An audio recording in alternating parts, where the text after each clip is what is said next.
Bienvenidos al Camino de la Luz, el micro donde cada semana te contamos historias de personas que cambiaron de alguna manera el curso de la humanidad, a pesar de afrontar en sus vidas muchas veces dificultades e incertidumbres tremendas. Hoy vamos a hablar de Juan Pablo II, el Papa que evitó la guerra entre Chile y Argentina. ¿Quién fue? El Papa número 264 de la Iglesia Católica, nacido con el nombre Karol Józef Wojtyła en Polonia en el año 1920. ¿Qué hizo? Electo como Papa en 1978, su pontificado fue de casi 27 años, uno de los más largos de la historia de la Iglesia. Fue el primer Papa polaco de la historia, interrumpiendo una tradición de 4 siglos de pontífices italianos desde el año 1523. Además, fue el más joven al llegar al trono de San Pedro y el primero electo de entre los países del bloque comunista. El pontífice supo adaptar inteligentemente las enseñanzas de la Iglesia a las necesidades del fines del siglo XX. En materia de política internacional, el sumo pontífice fue determinante en la caída del comunismo y su mediación evitó una guerra entre Chile y Argentina a pocos meses de iniciado su pontificado. ¿Cómo lo logró? Fresco y jovial, buscó dar una nueva imagen al Vaticano, llegó con un mensaje a los jóvenes y una sonrisa que se mantuvo como una constante. Quienes lo conocieron destacan que siempre estaba de buen humor y que era un líder alegre. Gestionaba muy bien el tiempo, su jornada era muy larga, bien planificada y ejecutada. Su agenda era agotadora, pero conseguía alcanzar sus objetivos.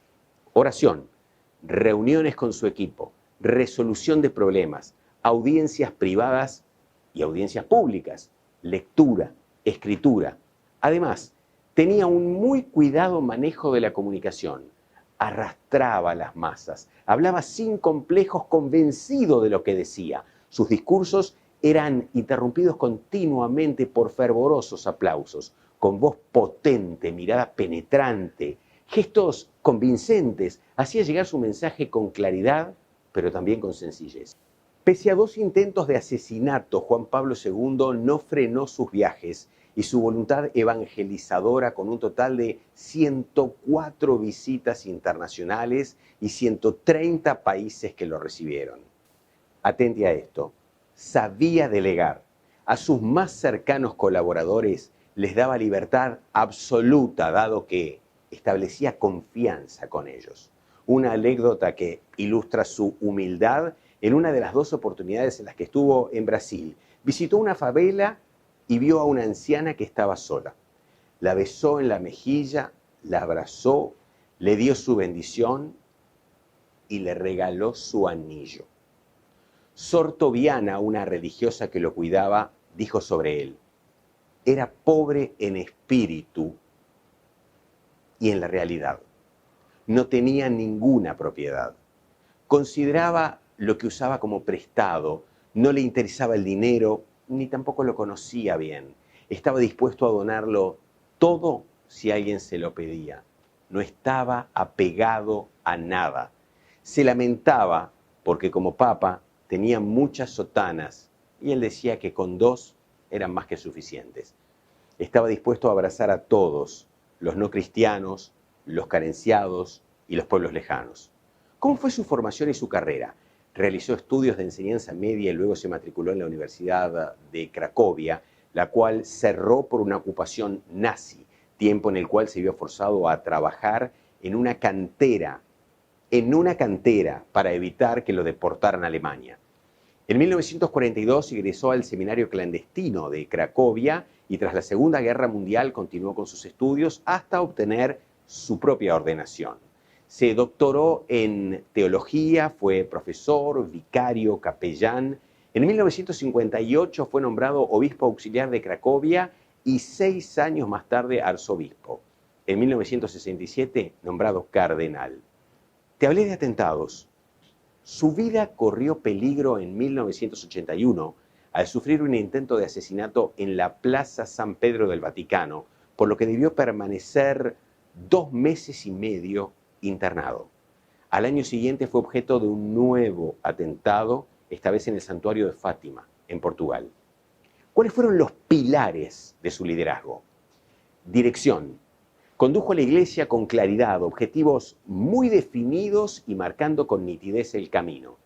Alineación. Mostró una gran maestría a la hora de alinear a todos en el objetivo común. Compromiso. Consiguió comprometer a todos aquellos que estaban a su alrededor. Algunas de sus frases más célebres. Hasta que quienes ocupan puestos de responsabilidad no acepten cuestionarse con valentía su modo de administrar el poder y de procurar el bienestar de los pueblos, será difícil imaginar que se pueda progresar verdaderamente hacia la paz. Otra frase. Occidente parece inclinarse a unas formas de aislamiento creciente y egoísta. Las deportaciones forzadas, la eliminación sistemática de pueblos y el desprecio de los derechos fundamentales de la persona son las tragedias que desgraciadamente aún hoy humillan a la humanidad.